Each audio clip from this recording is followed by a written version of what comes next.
En arrivant à Rome, l'objectif des cavaliers belges était clair pour cette Coupe des Nations, faire le meilleur résultat possible bien entendu, mais surtout marquer les esprits à moins de 2 mois des Jeux Olympiques de Tokyo.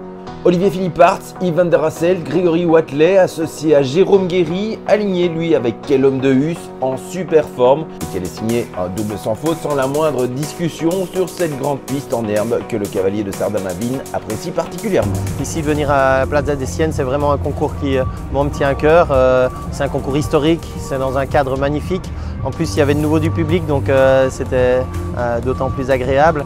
On a fait une super Coupe des Nations d'équipe, tout le monde a fait son parcours sans faute.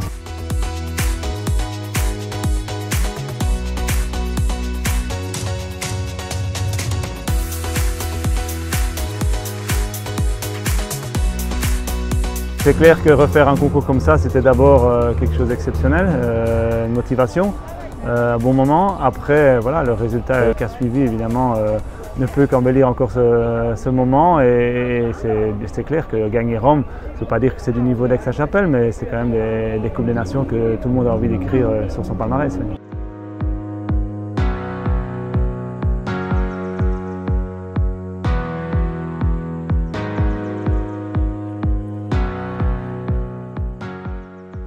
Les Belges s'imposent à Rome au terme d'un suspense insoutenable puisqu'à égalité avec l'Allemagne au terme des 2 manches, il faudra aller jusqu'au barrage pour aller décrocher une nouvelle victoire qui restera dans les mémoires.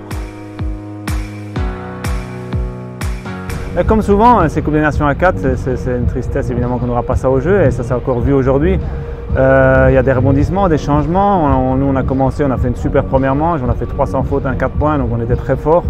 Les chevaux sautaient tous bien, les cavaliers étaient tous bien appliqués. On a eu une petite contre-performance d'Olivier au deuxième tour, pardon, et donc qui a mis un petit peu la pression que tout le résultat devait compter, surtout que les Allemands derrière enchaînaient aussi les sans fautes. Voilà, je sais quand je rentre le dernier, Jérôme qui avait fait son double sans faute magnifique, rien à dire, Yves qui s'est battu deuxième tour aussi avec un très beau sans faute. Et je savais ce qu'il me restait à faire, si j'étais sans faute au gagné, si je faisais 4 points il y avait barrage, je faisais 8 points ou plus, on n'était pas dans les 3 premiers. Donc voilà, mais j'aime cette pression de dernier. Je pensais que tout le travail était fait, le plus dur était fait. Je me suis fait avoir un peu comme un débutant sur le dernier. J'ai laissé un petit peu passer le cheval derrière moi et ça m'a coûté 4 points. Voilà, heureusement dans la situation, j'ai pu me rattraper au barrage pour sauver mon erreur. Avec le sang-froid qu'on lui connaît, Grégory Wathelet remporte ce barrage avec plus d'une demi-seconde d'avance et décroche une nouvelle victoire qui va compter. Toutes les victoires comptent, en tout cas tous les résultats ou toutes les belles performances, après que ce soit parce que ton cheval a bien sauté, parce que tu as fait des sans faute ou parce que tu as gagné, peu importe, je veux dire aujourd'hui il est clair, on est à 2 mois des Jeux, voire peut-être à 1 mois de la sélection. C'est clair que les 4 chevaux qui étaient ici, c'est 4 chevaux qui sont sur la liste, c'est 4 chevaux qui ont le potentiel d'aller aux Jeux Olympiques. Il ne faut pas se cacher, c'est les résultats des derniers mois, mais clairement de ces concours-ci qui vont être importants pour le choix final de Peter.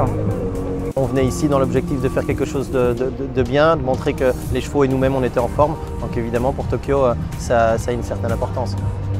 7 ans après la dernière victoire belge au CSIO de la Piazza di Siena, la Belgique écrit à nouveau son nom au palmarès et Jérôme Guéry comme Grégory Wathelet montre qu'il sera difficile de faire sans eux et leurs chevaux pour Tokyo.